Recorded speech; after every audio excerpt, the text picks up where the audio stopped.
One of my favorite things to do when I'm in Japan is to visit Jimbocho, which is their book district. Everyone needs to visit Jimbocho. I might just be creating like a station or a little shrine dedicated to my trips to Japan because it's one of my favorite countries in the world. Just look at the intricacy. It's summer right now and I am definitely going to make use of this. Whatever you want to really purchase that you feel should carry more cultural meaning, I would advise visiting Tokyo.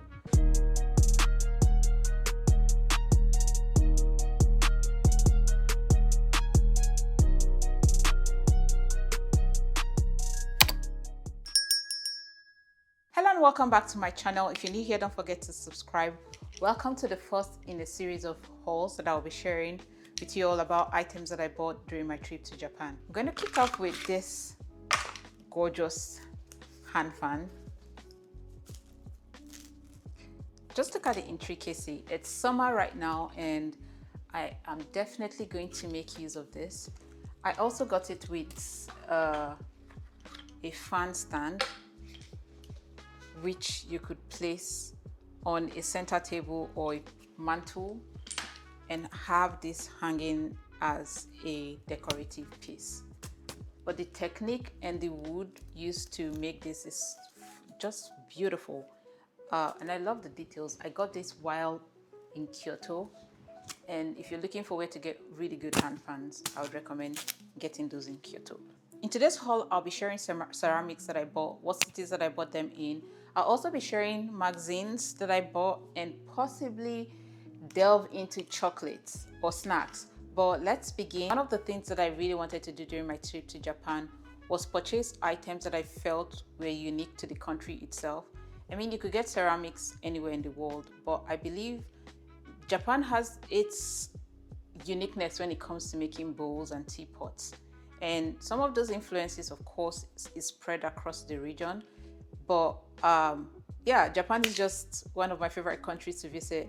And this time around, I was very intentional about the things that I purchased. So let's get into the ceramics that I bought and what cities that I bought them in.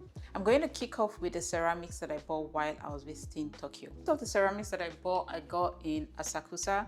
So once you visit the Sensoji temple and walk outside a little bit, there is a street where you can find restaurants, but also artisans who sell art, ceramics, and a bunch of other memorabilia that you could purchase if you're leaving the country.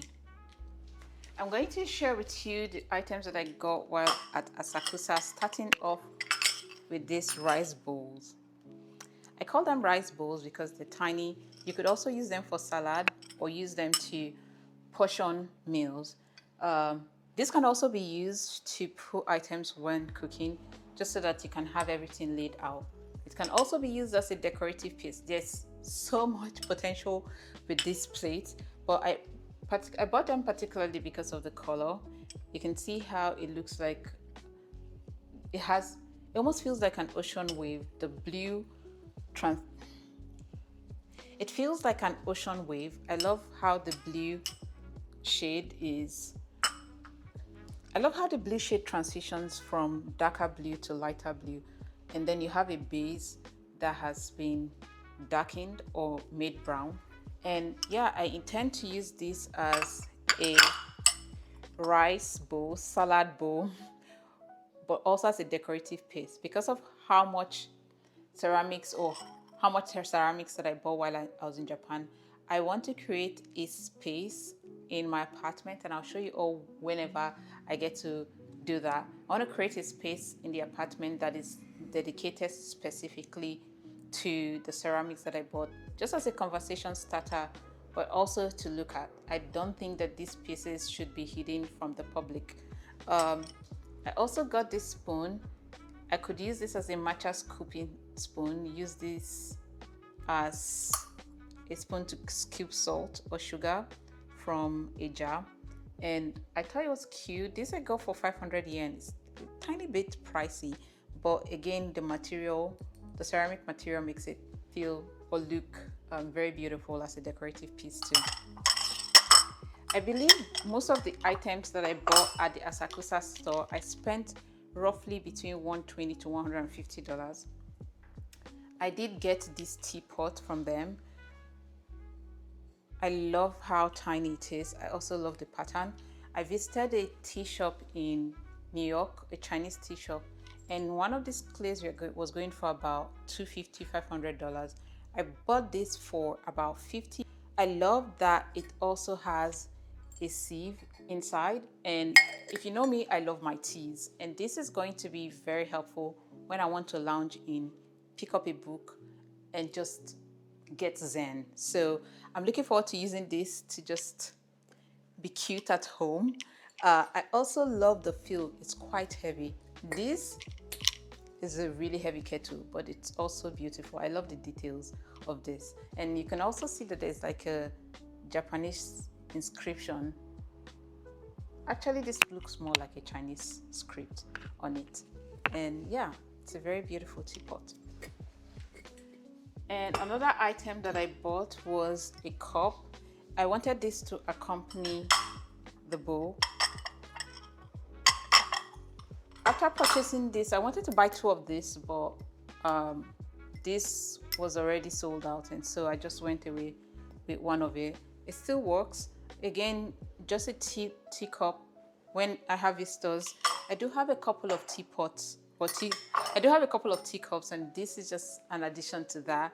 I love how it looks, and also once I set up my decorative piece, this would accompany or go well alongside. Something else that I got was a tray. I loved the roughness of this tray. I loved that it didn't look beautiful. I also loved the detail of it. This I got intentionally as a centerpiece. I wanted it to be something that could strike up a conversation if somebody is visiting my home. It could also be used to put like jewelry or accessories.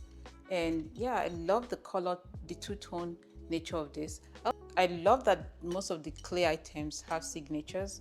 I may not be able to read this, but it's nice to know that this was intentionally done by somebody who wanted to leave their mark on it. So I love this. And the other item that I got, this time we are transitioning to tsukiji. Whenever you visit popular sites in Japan, for example, their temples, fish market, try to look around. You may find in the corner artisans, sellers who are selling unique pieces that you might not find anywhere else within the country. And so while strolling out from visiting Tsukiji market, found this old guy who sold vintage teacups and ceramics, and most of these ceramics are like 70, 80, some as old as 90 years old. And I purchased these cute teacups. There are 4 of them, but I believe this I paid 4,000 yen for one. I can't remember, but it was a bit pricey. I loved this just because of how cute and tiny it is. It almost looks like a kid's cup, but again, just something that is unique to my space. I know that if I have a visitor and I want to gradually sip tea and have a discussion with them, this decor would be something that could strike up the first conversation about where did you get this from? It's unique. Also, something that drew me to purchasing this cup was because on the table it said that the cup had won best design, and so I thought that it was just a cute little set, and I wish I had enough money to buy 4 of them. I do think that it's beautiful. So we are done with the ceramics that I bought in Tokyo. Now let's move to the ceramics that I bought while visiting Kyoto. If you are visiting Kyoto, you would know that that is where you can experience deep Japanese culture, from tea ceremony to purchasing matcha, knives, whatever you want to really purchase that you feel should carry more cultural meaning. I would advise visiting Tokyo. I got these ceramics. These were cheaper, and also ceramics are cheaper in Kyoto in comparison to Tokyo, because I was looking at the brand for this bowl, and it turns out that it's the same brand for this particular ceramics that I got in Kyoto, and the markup margin for this was almost 40%. I would advise purchasing things in Kyoto. That's a lesson that I learned. I also love this. You can tell that some of my favorite colors are blue. I got this while visiting Kyoto. Again, a cute rice bowl. I'm hoping that I can host a little get-together this summer so that I could use this just for an outdoor picnic or something that feels fun. At the same stand where I got the other bowl, I got this tiny tray. I thought that it was really cute. And this I'm having as a centerpiece, but I could also use it if I want to put salt or a spice when I'm cooking. I think this will come in handy. After purchasing the tea cups, I spoke to the guy and I was like, hey, why not give me a gift to go? And he was like, you know what, you're persistent, so I'm going to give you this tray, which I'm using as a center decorative piece. I love the color and the stain of it. It reminds me of Chinese decor, and as you can see, just beautiful. Also has a signature at the back. I love the dual tone of it. This is just one of those things that you know that you could only get if you're visiting a country like Japan. And it's also vintage. It's like old ceramics. Another item that I bought from the same store in Asakusa was this vase. They were separated. I got these two things separately, but purchasing this influenced my decision to purchase this. I thought this was also a cute tray. People who smoke might find this useful, but I thought that it just went well paired like this. And I think I'm right. I'm using this as a centerpiece, as a decorative piece for my center table. A few things worth pointing that I also purchased that are not ceramics was this matcha broomstick. If you know, you know. I love matcha. I'm a matcha girlie. I also got this honey from my stay at Four Seasons. Good quality. From Four Seasons too was this tea, which is a green tea. Tastes like matcha but isn't matcha, so they've put them in tea bags and you could just soak them in hot water and ready to go. So let's go into other items that I purchased. One of my favorite things to do whenever I'm in Japan is to visit Jimbocho, which is their book district. Everyone needs to visit Jimbocho. For the food, I also love how walkable it is. In the fall, they have a book festival. And so if you're trying to think about when to plan a trip to Japan, early spring, early fall is such a good time because of the festivals that accompany the season. The last time I visited Japan, I purchased some books at this store called Magnif. And I want to show you what I purchased this time around. Giorgio Armani lookbook for their autumn and winter collection. And one of my favorite things about buying magazines is just to gather inspiration. I write and publish topics related to fashion, and one way that I inspire myself is looking at magazines that have been shot by creative directors. I love Giorgio Armani, and this lookbook was such a steal. I believe I got this for, I can't remember how much I got this for, but it was such a good steal. And again, one of the very few places where you can buy or purchase magazines, fashion magazines in Tokyo. Because of course, Naomi Campbell is on the cover. What a good steal. And just very similar to why I purchased the Dior one. I love this because of the uniqueness of the stories, and again, just looking for inspiration around fashion, textures. This is an Issey Miyake look, and if you know, you know. Issey Miyake is still like a famed brand right now that everyone wants to have in their wardrobe. And so just looking at how stories are being told. One of the things that I love about buying a vintage magazines or fashion magazines is you can tell that the stories were copy edited by a a human copy editor. Right now we have AI, and I feel like most stories have a particular tone. There's less rawness to it, and that's what you get to experience reading some of these magazines. I bought this at Shibuya. Once you get to the train station, or once you exit the train station, there is a bookstore, I believe, called Taseido, where you can get magazines that are pop magazines that are specific to Japan. And this is Hello Tokyo, and it has stories of young people and places that they love to visit in Tokyo. You can see Shibuya, Ginza, Meguro Dori, Shimo Kitazawa, Nakanjo, Yamonute Line, Asakusa, Kurame.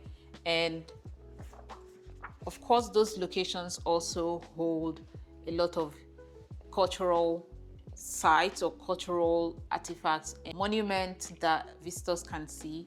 I also love how the pictures have been broken down. There are restaurant features, there are places to buy clothes, where to eat. Again, I do think that if you're visiting Japan and you want to be inspired, instead of finding where to eat on ChatGPT, definitely recommend purchasing a magazine from Tasaido and just looking and skimming through what are the areas that have been recommended by the locals. Magazine front, I got this Vogue magazine. This is written in French. I, of course, again, bought it because Naomi Campbell is at the cover. She was a very popular model in the 90s. And although I can't read in French, it's nice to see or be inspired by some of the imagery and content that have been captured in this book. And I'm also learning French, you all know. And so once I believe this would inspire me specifically to understand what has been written. You know what, maybe I should actually take that up as a challenge. And yeah, now that we're done with the magazine, we're going to go into art. I bought this art from Asakusa. I'm going to frame this and I'll put this to go side by side where I place the ceramics. I think this may sound weird, but I might just be creating like a station or a little shrine dedicated to my trips to Japan because it's one of my favorite countries in the world. While visiting Mount Fuji, I got this pretty handmade art of Mount Fuji, and I love the detail, something unique, and this was quite affordable. This was like 1,100 yen, and I've placed this on my fireplace mantle. And yeah, if you enjoyed this haul, let me know in the comment section below. I'll see you all in my next haul where I'll be sharing with you all snacks that I bought and fashion. Thanks for watching. Bye.